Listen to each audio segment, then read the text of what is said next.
Ever pondered about life on Mars? It's a question that has captivated our minds and inspired countless works of science fiction. But it's more than just a trope from our favorite space operas.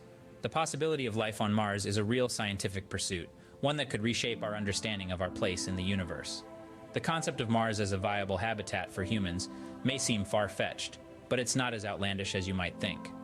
Scientists and astronomers are working tirelessly to make this a reality.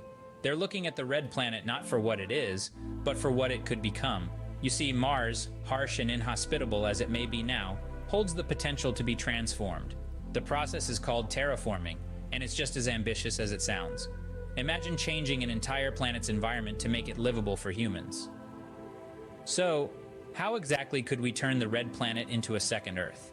To answer that, we first need to understand what terraforming is. Imagine, if you will, a cosmic makeover of sorts. Terraforming is a process that could potentially turn a barren celestial body into a lush, Earth-like habitat where humans could thrive.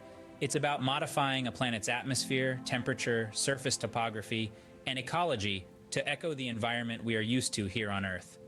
Consider it like this. It's like taking a rocky, inhospitable desert and turning it into a flourishing garden.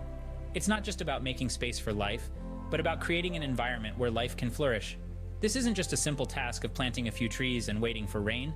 This involves some of the most advanced scientific concepts and technologies we have at our disposal. Now that we've grasped terraforming, let's see how this could work on Mars. Applying terraforming to Mars isn't as simple as pressing a button. Indeed, the challenges and requirements are as vast as the Martian landscape itself. First and foremost, we need to heat things up. Mars is frigid, with average temperatures around negative 80 degrees Fahrenheit. That's colder than the coldest winter day in Antarctica.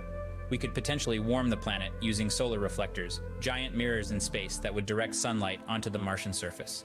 Next up is crafting a breathable atmosphere. Mars' current atmosphere is thin and dominated by carbon dioxide, unsuitable for human life.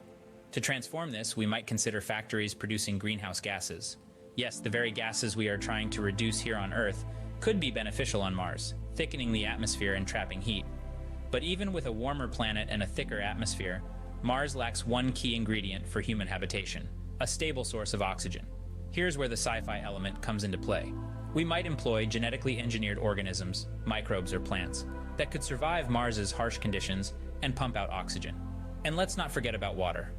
Mars does have ice, but we would need to figure out how to melt it and create a sustainable water cycle. It's a complex puzzle that requires a blend of cutting-edge technology and innovative thinking and a whole lot of time. Sounds like a colossal task, doesn't it? But what if we succeed? Transforming Mars raises a host of ethical questions and long-term considerations.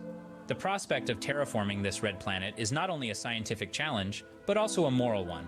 We must consider the potential harm we might cause to any existing Martian life forms. The red planet may appear barren, but we cannot rule out the existence of microbial life.